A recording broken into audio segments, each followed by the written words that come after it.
Olá, irmãos, vamos dar sequência ao nosso estudo da Epístola aos Gálatas, né? Nós estamos no capítulo 5 de Mausa, para possamos falar a respeito das obras da carne.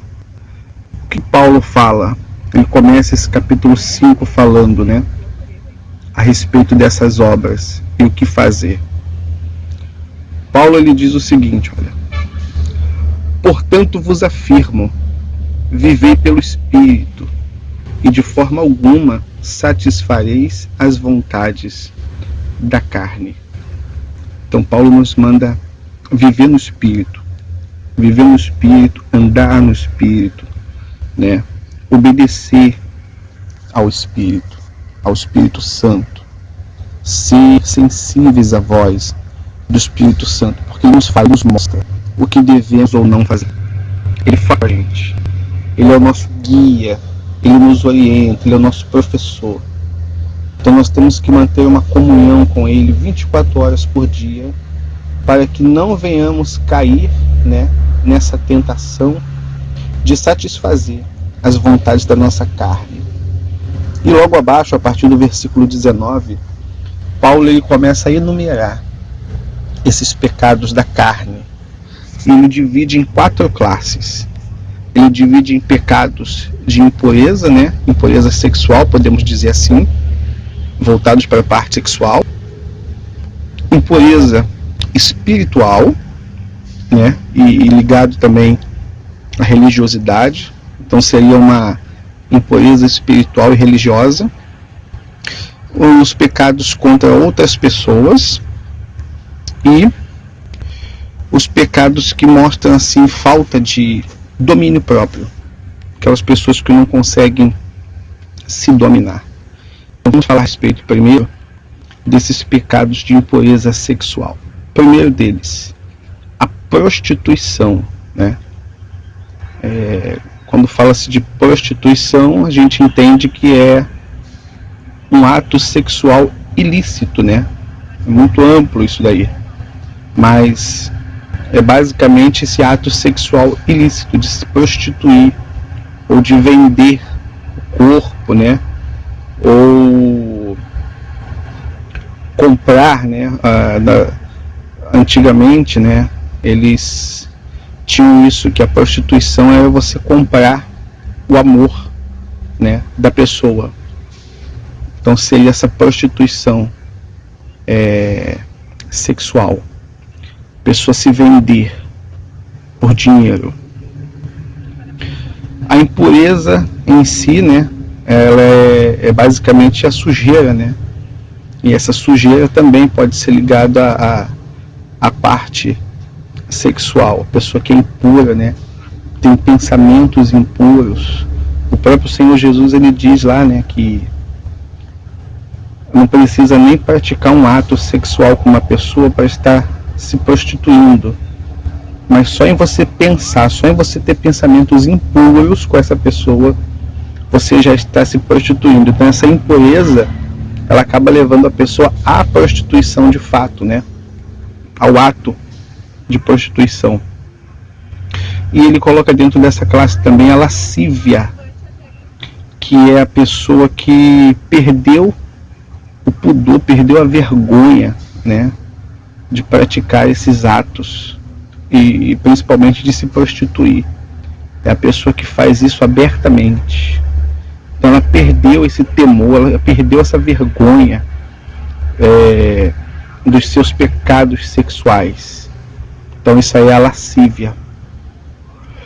Agora vamos aos pecados de impureza espiritual e religioso. O primeiro deles, idolatria, que é você adorar alguma coisa ou alguém, né? Colocar essa pessoa ou essa coisa no lugar de Deus, porque ele é o único que deve ser adorado. Então, quando a pessoa ela adora o trabalho, né, o dinheiro, ou quando ela adora algum objeto, ou quando ela adora uma pessoa, então essa pessoa está sendo idólatra. Ela está rejeitando a Deus como o único digno de ser adorado e está colocando essa pessoa no seu lugar. feitiçaria, ela vem da mesma raiz, do mesmo radical da palavra farmácia. Olha só que bacana. Ela originalmente ela se refere a drogas, né? Drogas medicinais. E aí, com o passar do tempo, ela foi associada com o abuso dessas drogas. E finalmente, com o abuso das drogas, em bruxarias, em feitiçarias, né? No caso, eram usados para isso no passado. Então, essa feitiçaria, ela vem disso daí. E nós podemos até, pelo radical da palavra se ligado à farmácia, ao uso de drogas, né? Então nós podemos até levar também para esse lado, né? Das pessoas que precisam de drogas, que fazem uso de drogas. Podemos também relacionar com esse pecado de feitiçaria. Pecados contra outras pessoas, né? São as inimizades, que elas causam essa separação, né, entre as pessoas. Tornam as pessoas inimigas umas das outras, né? Elas se odeiam. As porfias, que são as contendas, são os debates, justamente por conta dessa inimizade. Então as pessoas são inimigas, as pessoas não se dão, e elas vivem debatendo, uma vive atacando a outra. Então isso aí se chama porfias. Ciúmes, né? Esse ciúme, acredito eu que não seja o ciúme um ciúme afetivo, né? Tem um ciúme afetivo, a pessoa ela quer bem ao seu parceiro, à sua parceira, né? E tem um certo ciúme. Eu não acredito que esse ciúme aqui seja esse, mas essa palavra ciúme, quando ela é usada na Bíblia, ela é usada como se fosse uma inveja. Normalmente quando é usado ciúme é associado à inveja, então esse ciúme seria associado à inveja, entende? Iras é uma palavra que descreve um comportamento de fúria, né, compulsivo, violento, que as pessoas têm. Então a pessoa fica irada, né, compulsivamente. Não é pecado a gente se irar, né? Até a Bíblia fala, irai-vos e não pequeis.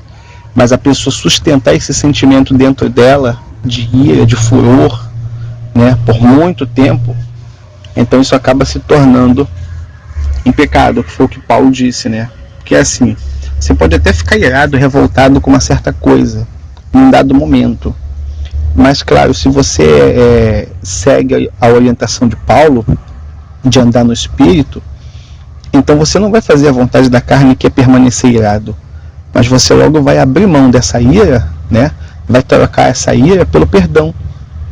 Por isso que nós precisamos seguir esse primeiro conselho de Paulo, né? De andar no Espírito. Então quem anda no Espírito, ainda que fique irado, não vai pecar. Por quê?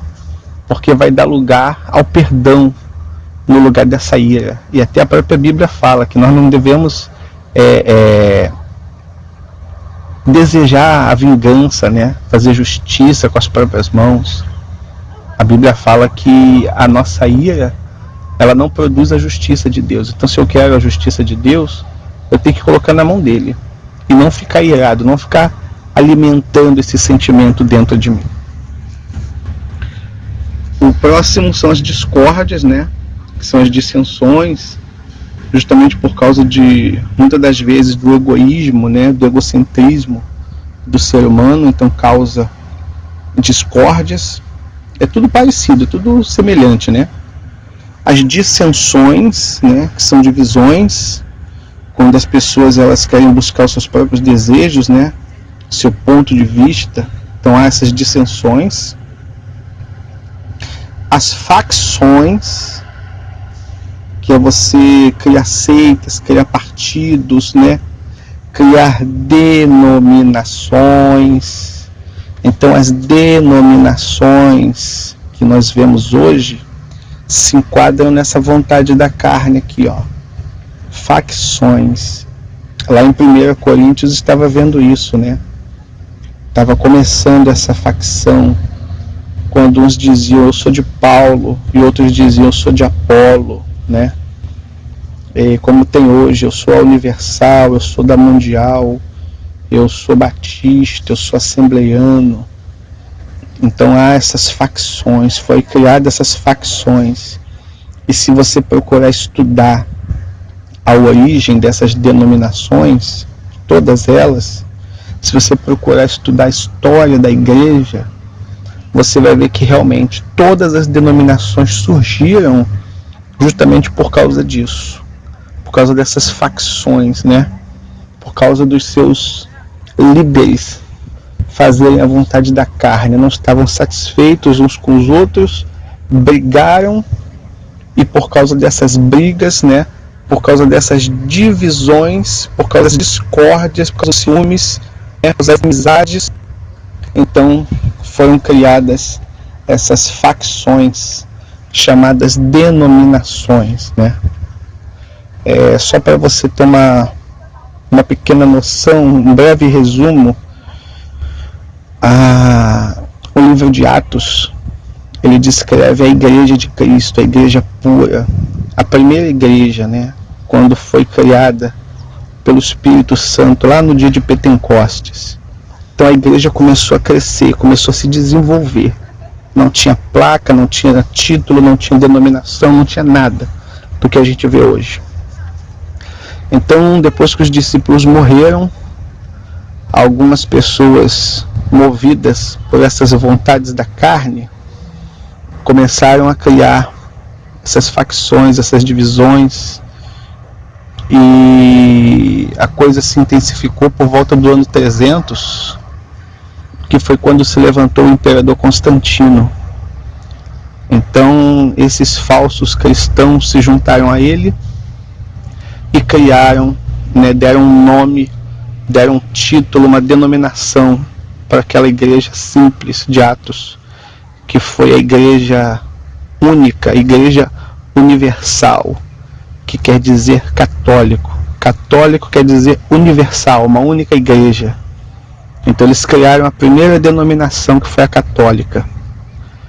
Um rei, não me recordo bem o nome dele, não vou falar para não falar besteira, mas um rei que havia se casado e pediu para que um padre, né, ou um papa, desfizesse o seu casamento, cancelasse, anulasse o seu casamento, e este se negou a anular o casamento.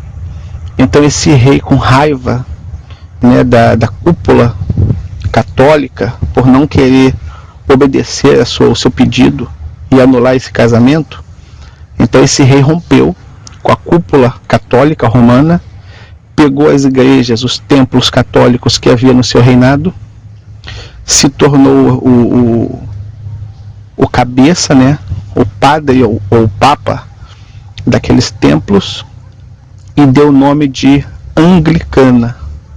Então aí já tem duas denominações, católica e a anglicana, né? Aí já começaram as facções. Nessa anglicana, alguns que não concordavam com alguns pensamentos, né? Olha aí, mais uma vez a discórdia, a dissensão. Então vieram e criaram a metodista, e depois presbiteriana, né? E batista, e daí foram saindo, né? E aí veio a Lutero com as suas teses, e aí começou a luterana, e dali vieram as outras. E sempre que havia uma briga, um desentendimento, uma discórdia, foram criando mais e mais e mais e mais denominações, facções, até chegar em todas que nós temos hoje.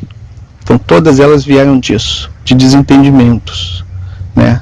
Vontade da carne, como Paulo fala, e invejas também, muitas vezes por causa de inveja. Então essas invejas que são similar ao ciúme que nós falamos, né? Normalmente esse ciúme está ligado a essa palavra inveja também. Então aqui são os pecados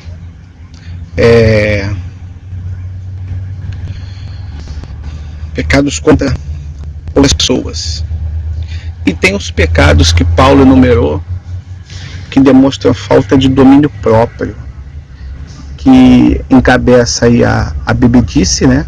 Ou a embriaguez, que é a pessoa não se controlar com respeito à bebida, até porque você beber não é pecado.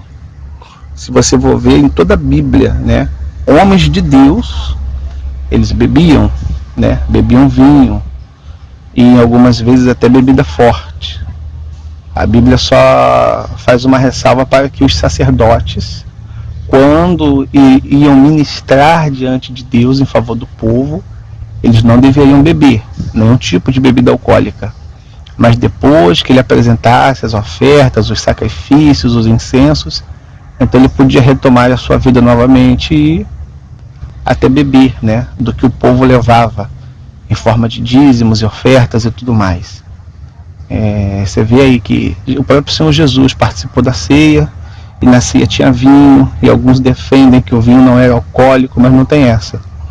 O vinho da época era vinho e era alcoólico, tanto que Noé ficou bêbado e ficou pelado, né? Havia muitos, tem até salmos que falam sobre bebida, sobre embriaguez também, na época de Davi. Então você vê que o vinho, ele era alcoólico. No Novo Testamento tem a carta de Paulo, que ele diz que alguns comiam demais, né, a glutonaria, e alguns até bebiam demais e ficavam bêbados.